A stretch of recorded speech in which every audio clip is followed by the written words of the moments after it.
Well, hey, everybody, what's going on? It's the final Poolside Podcast of the season. We are coming to you from Oakland University, the site of this year's Division II Boys Swim State Finals. I'm Lorne, joined by David Zulkiewski, and it's been a great season and a great meet. Yeah, outstanding meet. I mean, probably the deepest meet out of the three today. A lot of exciting swims and team competition all the way through, and just a great weekend. And Oakland did an awesome job hosting. Yeah, absolutely, as they always do. And just want to give a big shout out to our sponsors from all season. Lawrence Technological University, the presenting sponsor. Of course, we want to thank the MHSAA, the Michigan Army National Guard, the Detroit Medical Center Physical Therapy and Sports Medicine Professionals, the Detroit Athletic Club Foundation's High School Athlete of the Year Awards. And we also want to make sure that we send a shout out to Goodman and Acker, and also to those who have supported this podcast. I know we do have fans out there, and it's great. It's all right, guys. You can go ahead and just put your chairs down. It's all good. The Oakland boys are finishing up here as they get set to say goodbye to everybody, and we're saying goodbye to the season. Let's first, David, let's talk about where we're at. So let's talk about D2. Yeah, great meet today. Oakland University hosted, and a lot of great D2 teams here today. Ann Arbor Skyline came in after a real strong SEC league meet, and some top performers all the way around. And they held tight from prelims to finals and put together a really well-rounded meet. With some depth, but also with some 1-2 finishes. Big swims today. Evan McKelvey, goes out and wins the 200 free. Yeah. Outstanding. He grabbed the swimmer of the meet. I think, as the meet went on, you knew they had the studs. They won some relays today, but that 1-2 finish in the 100 free was pretty sweet for Absolutely. That was McKelvey's second win. Yep. And Matthew Lee, who won the 50 free, also finished second in that 100 free, and then they just cleaned up in the relays, especially the final one. Yeah, I mean, so they're up 19 going into the 4 free relay. The meets won, and they went out. I mean, they came in to some great pump-up music and just revved it up and got out there and took care of business, won. And, as folks are at home looking at the Dream Team today, they were pretty close to Pioneers, almost getting them in the Dream Team. So they knew there was a little more on the line than maybe just the team trophy.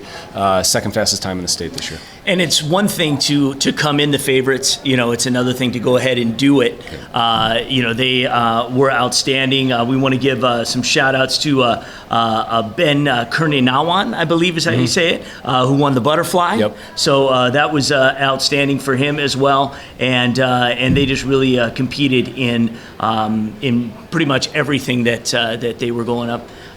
Whoever they were going up against. We want to give some credit to, and I do want to say too, it was kind of cute, they had their I Want It That Way. You mentioned the walk-in music was the Backstreet Boys. Yeah, it wouldn't be my first choice for walk-out music, but it got it going for them. That seemed to be their motto, their shirts. Yep, that was what they did and propelled them to victory. Absolutely, and we talked to Mojo, the head coach for Skyline, and she said so many great things about these guys, and you could see that energy out of them, and certainly in that 400, getting the crowd pumped up, coming out to just some great music, having some fun, and then taking care of business in every event. So they won in 2018. She said this group, though, is just really something special about these guys. And I think that part of that team bond comes from, when you lose a meet like a couple of years ago when they were all sophomores, and so it kind of brings you closer together, and certainly they showed out here at the end. Want to say Grosse Pointe South had a great meet. Yep. They win the 200 medley relay and set a new D2 state record. Yeah, outstanding. Another team that we've been talking about all year long. A lot of depth. I think they've got some room to grow here over the next year or so. I'm sure they're going to say goodbye to some great seniors. But big, strong powerhouse team, and Coach Fodell's doing an outstanding job. Yeah, and how about the fact that Drew Collins comes into his senior meet. He wins, his first IM. He won the backstroke last year. Right. So they go 1 and 2 in the backstroke with his teammate Christian Bouchillion, who wins the state title this year. Yeah, I mean, amazing swim. That was a great race. Oh, it was. Yeah, and I think, when you see Skyline go 1-2 in the 100 free, and then, you're watching the teams and the guys are getting a little nervous and stuff, but UAD, I think, ended up scoring 4 guys in the backstroke. They go 1-2 there. I know Drew Collins was just so excited for his teammate to see that 49. I know Drew didn't quite get to his goal in the backstroke, but after going the 200 freestyle last year at state meet to swim the IM this year, and he grabs Dream Team honors for Miska in that IM swim. So fastest time in the state this year out of Drew. Yeah, another shout out to Grosse Pointe South, the diver, Logan Hepner. Yep. Yeah, real impressive Strong. dives. Yeah, absolutely. I mean, he looked good and fighting it out a little bit with a few of the guys. Dexter Diver and then Grayson Davison from Seaholm. Yep. And interesting 3 dives here this afternoon, but Hepner takes care of business for himself. A couple more call-outs on the breaststroke. Michael Grover for Byron Center wins in impressive fashion, so good on him. And Walled Lake Northern's Sean Diffendorfer, and he did say it's German descent, I asked him, wins the 500 free and won it pretty going away. Yeah, and you and I talked, and we were right next to each other during that. Gus McDonald from Groves swam a really smart and well-paced race if you look at those results. And then on that anchor. Oh, that was it. Right at the end. Yeah, I was thinking he was dominant, or the one kid was dominating for most of that race, and then right at the end. Yeah, and Diffendorfer gets out there early, right? Yeah. In the first 100, and then Gus just keeps tagging away a little bit here, 3/10 here. I think I was talking to you as you were recording, 3/10, 3 more tenths. I know, yeah. And then that last 100, and outsplits Gus by over a second on that last 50, and just touches him out by a few tenths, I believe. So. Yeah. So a great meet, and there was other action going on in the state. What kind of quick notes do you have? And before we do this, I do want to mention, I'll mention at the end of the broadcast too, we're going to have a state finals show. So we do our traditional state champs at the state finals show. Dave will come in studio, and we'll talk about top performers from each division, and we'll talk a little bit about the winners and more on the meets. This is just kind of a Cliff's Note version of that show right now. But what happened elsewhere? Yeah, so D1 out at Holland, pool's under construction out there, but put together a great meet. Guys swam really fast. As we've been talking all year long, Pioneers got the depth, and they took care of business top to bottom. Dream Team in the 4 free relay, real impressive swim there, 3:03.99, just outstanding. Jack Wilkening grabs swimmer of the meet over there. He wins the 100 free, only takes second in the 100 backstroke to Van Howe out of Rochester in the back there. But Jack, just really, really impressive swim and was big for them on those relays. Ryan Hume's the other swimmer out of Pioneer, wins the 500 free, grabs Dream Team for them. Real impressive swims all the way around. But Steph Kurska and Pioneer boys pick up another great swim, and to match up with what the girls have been doing for Pioneer on their side. So congratulations to the Pioneers. How about in D3? So D3, again, EGR, we knew it was going to be a strong team, coming in this year. Holland Christian and Grand Rapids Christian, a few of those other schools jumped in there. In the end, I think EGR only gets it by about 50 or 60 points. But nonetheless, real strong. Again, a lot of kids on the team, so they're picking up points everywhere. Consolation heat, and some great diving and stuff like that. But looking at 3 real impressive performances, and we were texting like crazy. Coaches are checking results on Meet Mobile. 100 fly we talked about last week on the preview for the podcast, and outstanding swims. 2 kids from Pinckney, are the top three butterflyers in the state. But you come out, Tyler Ray goes 47.3 in the 100 fly. Outstanding from Pinckney. He picks up swimmer of the meet for them, which you had 4 guys. We talked about Pinckney earlier this year. Yeah, 2 kids. They had a great medley relay. Pinckney looked great in the medley today, but that fly, 4 guys under 50 point out of a D3 meet just shows where that speed is coming. Wow. Years past, you were always looking at the D1 meet or maybe a D2 meet for your Dream Team kids, but Tyler picks up just an outstanding swim, breaks the D3 record there, and like I said, 4 guys under 50 point was awesome. The fly is really cool. Yeah. And you get into that breaststroke then too. Andrew Dorazanski from Milan, defending state champ there, and he and Ethan Schaub from Cranbrook, both guys under 55, and Andrew wins it at 54.4. It's a state record there at D3, which is outstanding. And again, for all the folks at home that were always watching Dave Chernick's Ann Arbor Pioneer record from back in the day, I believe just in the last 10 years now, Chernick's record's not even on our top 16 anymore. Wow. And these two guys, your two fastest breaststrokers in the state this year, side by side, swimming at Calvin, and just did an outstanding job there. So, Andrew did a wonderful job. But and we did have a big record broken. Yes. A long-standing record. Yes, diving. Charlie Bear, we discussed, we highlighted their meet with Spring Lake earlier in the year, and he broke, I can't remember if it was a pool record or a school record, right. but he broke a record, and we had some clips of him. He was just so proud of that, and just we saw him running up in the stands to high five and hug his family and everything. And this young man goes 590.85 in diving, breaks a record, and it's been such a long day looking at numbers, but this record stands from 1981, Kimball's record, and I believe now Royal Oak Kimball. Sorry, Kimball. Okay. I was going to say, listen, wow. No, Ann Arbor Pioneer. Got it. Kimball's the diver's last name. But phenomenal. I mean, just you wipe that off. So now your oldest record's probably going to be late 90s, some of those Brother Rice records. So, but hats off to Charlie. I mean, just a wonderful diving meet all the way around for him. It's going to be great to go pick apart some of those scores and see some of that success he had. So. Do you have some dream teamers that we do. You can mention? We do. We might as well get to it. Yeah, and hey, hats off to Michael McHugh at Dexter. We had him on twice this year.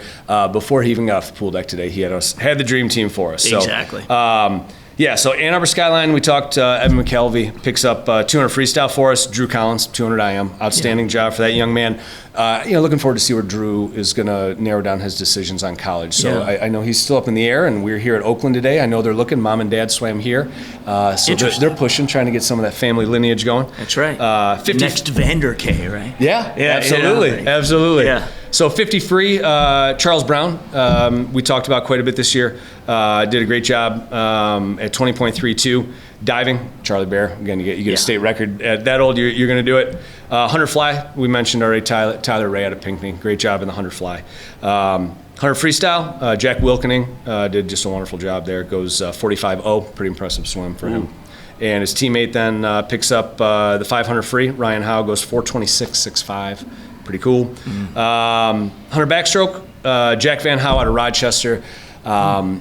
Those of you guys who have been to Rochester High School, they've got 3 huge outlines of the state of Michigan, and they've put up their state champions there, and they've got 3 or maybe 4 of those now. The Proctors back in the 80s and stuff like that, and Jack's going to join some very elite status there at Rochester. I know he's going to look for. I mean, things are like 5-6 feet tall, so nice. That's got to be a great thing for him. For sure. And then, like we talked about, the 2 guys in the breaststroke, but Andrew Dorazanski goes 54.4 and grabs the dream team. Mm-hmm. Grosse Pointe South with that record today in the medley. They go dream team in the medley. Ann Arbor Skyline, we saw today, dominant performance. They get the 200 free, and then Ann Arbor Pioneer, just outstanding job. They grab the 400, and that 303.9. I think the all-state record's like a 301. I mean, you're 2 seconds out, and that's pretty impressive. Yeah, them, so. And some good representation actually from all 3 divisions. Yeah. I mean, we're pretty spread out. Like in years past, there's times we see all D1 and a couple of the other schools, but really well rounded. It was great to see those swim. So. Right on. So what are your thoughts now as we kind of sum up the 2021-2022 season? My first one, we had some spectator limitations, when for girls state meet. So one, to see this packed stands was really cool. I'm not going to lie. I had goosebumps. I got a little choked up and had a few tears welling up in my eyes when they marched out today to that 200 medley relay. That pump-up music was going, fans on their stands holding the big heads and the posters. I mean, every seat at Oakland today was packed. We've been craving that for the last couple of years, and it was so awesome. And I know that the phrase we've used at nauseum almost has been getting back to normal, but you saw it, the energy, the teammates jumping around, that was huge this year, and it felt so good to let those guys have that experience. I think that was a huge takeaway.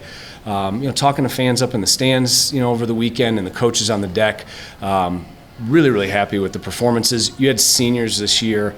This was their first true state meet experience. If they didn't make state meet as a freshman, sophomore year gets canceled. Last year's kind of a modified hybrid version of state meet. Right. So this was a first true experience for a lot of kids. You saw a lot of teams come together and just do some incredible stuff this year. So I think we're all feeling good. The one takeaway I'm looking at is, we're going to start looking at some state cuts. We're going to make some adjustments. Field sizes were small. We had a very senior heavy pack of swimmers this year, especially at D2. I think the 50 free, like over half the 50 free kids were seniors. Nice. So there's going to be some shuffling there. Yeah. But these kids finally got that great experience. Now what we got to go back and take a look at is, we may have lost some of those fringe athletes over the year with COVID. So building programs back up and getting back at it. But you saw it today, and I think, to see even the teammates in the stands that didn't make the meet, that's electric for them. That's so contagious for them. One kid swims fast, and that kid's on my team, or I know that kid from club or whatever. And I think that's huge to start bringing those numbers back and get everybody excited about next season. Absolutely. And I would like to say, for those who are, swim fans, or those who want to continue, what happens next for these boys? Like, what's the next season for them? So a lot going on. A lot of kids. You've got YMCA clubs, and then you've got USA Swimming clubs. So there's sectionals, there's state meet coming up, regions, zones. Big one, we're here at Oakland Live Wires. They're not a Y team anymore, but there are several Y teams that are getting ready for Y Nationals. They'll go down to Greensboro, South Carolina. So club season will wrap up in the next 2 to 3 weeks. And then you'll take 10 days, maybe 2 weeks off, and most of these kids will be back in the water. And you get into long course. We're swimming 25-yard pool in high school. They'll go 50-meter long course pool, Olympic-sized pool for the summer. And the big one is talking to a lot of people is, these high school athletes that are trying sports out. They're multi-sport athletes, and swimming becomes that winter sport for the boys or the fall sport for the girls, is not staying out of the water till next year. So I know a lot of coaches, banquets are going to be tomorrow and Monday and Tuesday this coming week. They're going to talk to those kids about, if you're not going to make that big commitment to a club, let's get you in the water as much as we can a couple days a week. Keep that base there. Divers, maybe they're getting into gymnastics a little bit, some dryland training and stuff like that. But yeah, seasons, we'll take a little break after spring break, but it's going to keep going all the way through the summer, and couple weeks off and then girls season starts. So. All right, fantastic. Well, it's been fun doing this all season. Yeah, pleasure. Appreciate it. Thank you. Yeah, absolutely. And again, state champs at the state finals, the swim edition will be coming up shortly. So just keep checking out the network for when that show will go up, and that will have clips and highlights from all three meets. And Dave and I, again, will talk more about some individual performances and some team performances, and that will be the next thing. But on the Poolside Podcast, I want to thank you guys for checking us out, and we'll be back again next season. It seems like the girls will be jumping in the water before we know it. It'll be fall before we know it. So that's the way it is. But it's been great. I'm glad we got a full season in. We had a great state meet, especially here in Division II, the one we were at. So thank you, ladies and gentlemen. Thank you to all our sponsors. And we will see you next season on the State Champs Poolside Podcast.